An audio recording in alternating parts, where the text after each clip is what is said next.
天氣百變，有時更加可以變得惡劣，風雲變色。全球各地幾乎都發生過各種唔同嘅惡劣天氣，有啲地方會時常發生雷暴，而另一啲地方就容易乾旱。喺海上形成嘅颱風會吹襲海岸地區，而暴風雪就會對寒帶地區造成災害。呢啲惡劣嘅天氣會造成大規模嘅破壞同人命損失。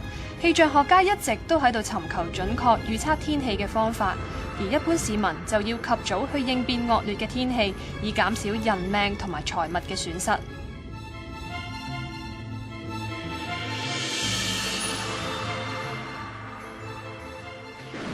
雷暴係一種產生閃電同雷聲嘅自然天氣現象，通常都會伴隨住大雨成冰雹。雷暴可以喺世界任何地方產生，甚至發生喺沙漠地帶同兩極。喺亞熱帶地區，例如香港，雷暴通常都發生喺夏季，有時喺冬季亦都會受冷風影響而有短時間雷暴。落，出邊仲落緊好大雨啊！個天黑到好似夜晚咁，睇嚟我哋一定唔可以出經課啦。唔知幾時先停呢？啊，係喎，不如我哋開電視睇下天氣報告先啦。好啊！一股高空擾動嘅氣流今晨掠過香港，並為本港帶嚟廣泛大雨同狂風雷暴。天文台喺清晨4點30分發出黃色暴雨警告信號。由於大雨增強同漸吹廣泛，天文台喺今朝6點發出紅色暴雨警告信號。我哋成日都聽到紅色暴雨警告，即係表示啲咩呢？即係表示好多地區已經有或者預料會有每小時超過50毫米嘅大雨，雨勢仲可能會持續添。哦，原來係咁。既然天文台已經發出咗紅色暴雨警告，咁我哋就要留喺屋企噶啦。哇，係咪啊？唔使驚，通常落大雨嘅時候都會有雷暴噶。話時話，你又知唔知雷暴係點樣形成噶？我又點會知啫？係咪因為天上有個雷公？梗係唔係啦。Jenny 姐姐，正哥哥。等我講俾你哋聽啦，雷暴咧係一種天氣現象，喺香港春季同夏季都會成日發生噶。雷暴嘅形成最主要就係當溫暖同埋潮濕嘅空氣向上升，而氣流入邊嘅水氣遇到冷就會凝結成為雲噶啦。隨住氣流繼續向上升，雲就會增高增大。由於有更多水氣凝結，雲入邊嘅水滴亦會不斷咁增大。由於高空溫度好低啊，冰粒亦都會喺雲入面形成。當雲團嘅頂部去到離地面10幾20公里嘅高空，就形成積雨雲啦。當空氣繼續迅速向上升嘅時候，雲嘅形狀就會變成好似頂帽咁。呢個係暴風雨即將來臨嘅跡象。當積雨雲越變越大嘅時候，而上升嘅氣流同下沉嘅氣流相遇，就會令水滴同冰晶再增大，而上升嘅氣流再唔可以承托佢哋嘅重量，而開始落下，出現滂沱大雨，伴隨有雷電或好強嘅下降氣流，形成雷暴。哦，原來雷暴係咁產生嘅。哇，有閃電啊！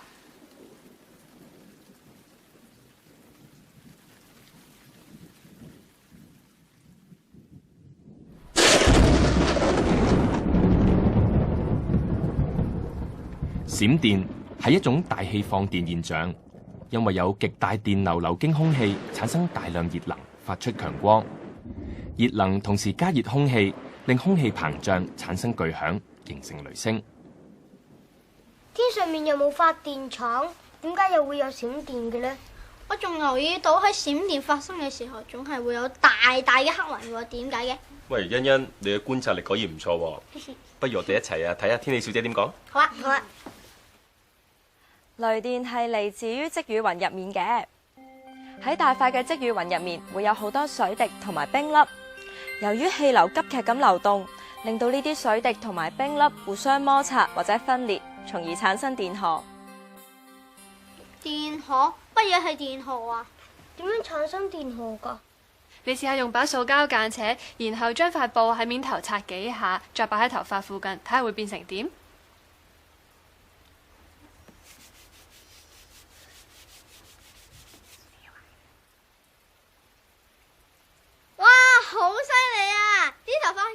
以俾把間尺吸起嚟喎。你喺摩擦把間尺嘅時候，產生咗大量嘅電荷，所以令到啲頭髮豎起嚟咯。其實行雷同閃電嘅原因就係由呢啲電荷形成。電有兩種，一種係正電，另一種係負電。帶有正電粒子嘅就叫做正電荷，帶有負電粒子就係叫負電荷。一般嚟講，積雨雲嘅上端有正電荷，中下端帶有負電荷。當電荷越嚟越多，多到令到正負電荷之間嘅電壓去到好大，雲同雲之間或者雲同地面之間就會發生放電現象，發出耀眼嘅閃光，或者好似鋸齒狀嘅白線，亦即係我哋見到嘅閃電啦。點解又有行雷嘅？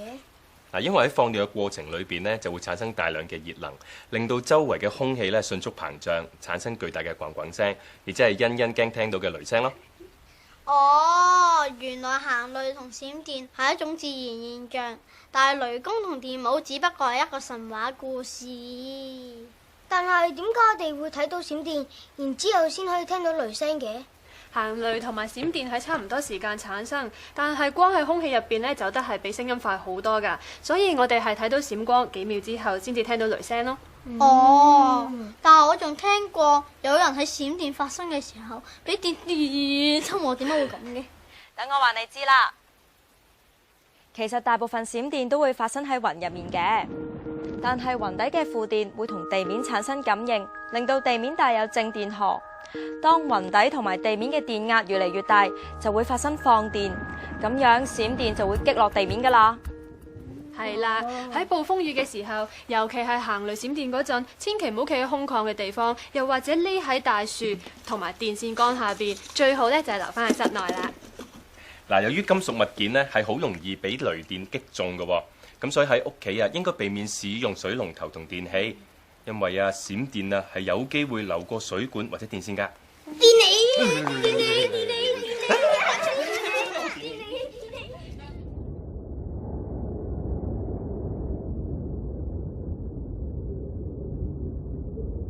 颶風喺太平洋稱作颱風，氣象學上稱為熱帶氣旋。當受到風力強大嘅颱風，稱為強颱風或者超強颱風吹襲時，會將樹木吹倒，建築物同房屋受到破壞，伴嚟嘅大雨同暴雨會引起山泥傾瀉同水浸。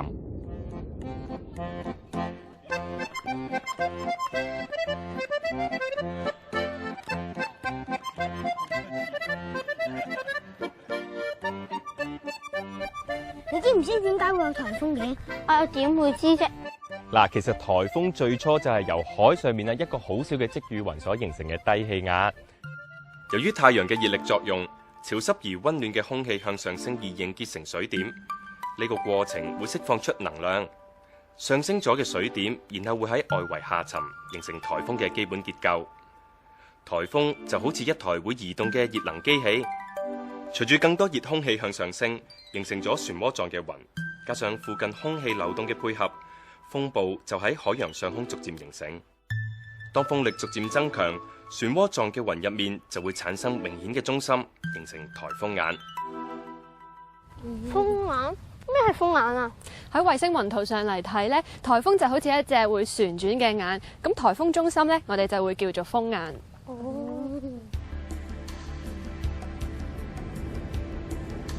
而根據颱風嘅雲系，一個成熟嘅颱風可以分成3個區域，即係風眼、眼壁同螺旋雨帶。喺風眼入面，通常冇雲同強風，天氣比較良好，雨好細或甚至係冇雨，有時仲可以見到藍天。風眼入面係成個颱風氣壓最低而溫度最高嘅地方。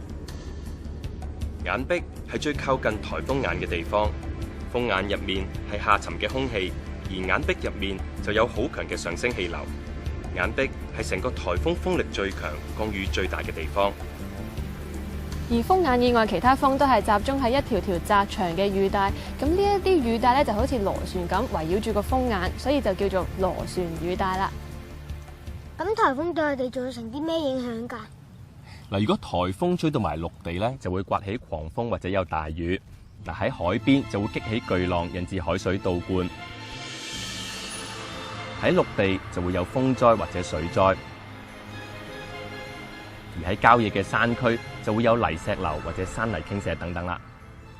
但係當颱風離開咗海面進入陸地之後呢，就會失去咗熱空氣同埋水氣嘅供給，咁所以呢，就好似失去咗動力咁，會慢慢減弱同埋消失㗎啦。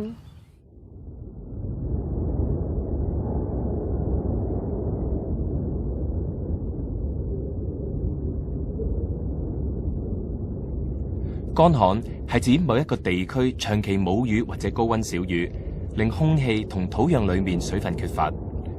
而乾旱嘅發生，主要係由於突發性或者周期性嘅降水減少。乾旱係對人類社會影響最為嚴重嘅氣候災害之一。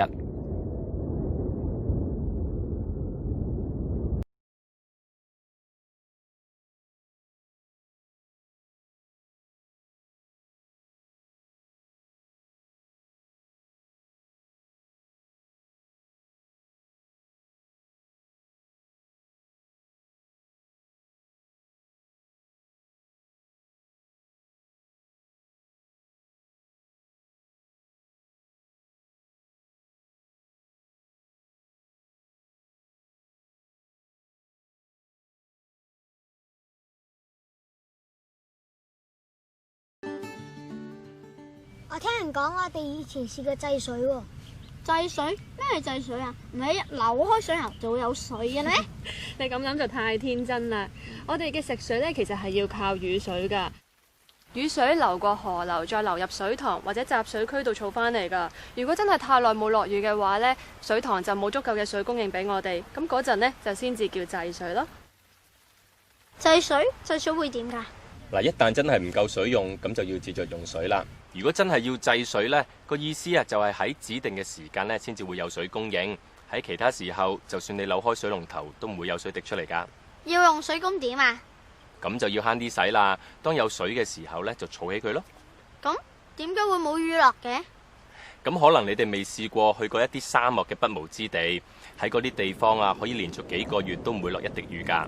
咁不過呢個情況，如果喺我哋居住嘅地方發生呢，我哋就會話係發生咗乾旱嘅災難啦。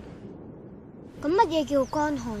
乾旱即係話咧，天氣喺長時間入邊都好乾燥，冇雨或者係高溫少雨啦。嗱，乾旱啊，一般都係由反常天氣所造成嘅，例如風向嘅改變帶嚟乾燥嘅空氣。另外，異常嘅高氣壓亦都會阻礙咗咧雲同雨嘅形成。但係形成乾旱呢，其實仲有其他原因嘅。科學家認為有啲乾旱係由於海平面嘅溫度改變，減少咗進入大氣嘅水分。咁發生乾旱嘅地方又會點啊？咁除咗冇水用之外，受到乾旱影響嘅地方，原本濕潤嘅土壤呢就會變得乾鬆，咁強風就會吹起咗啲泥土啦，咁天空就會充滿咗灰塵，能見度呢就會變得好低啦，所有嘢都好似鋪咗一層好厚好厚嘅塵土咁樣㗎，啲灰塵仲可以飄到去幾千公里咁遠，或者飄上幾千公尺嘅大氣層入邊㗎。希望我哋唔會有乾旱啦。咁大家就唔可以浪費食水，要識得保護環境，愛護大自然啦。知道。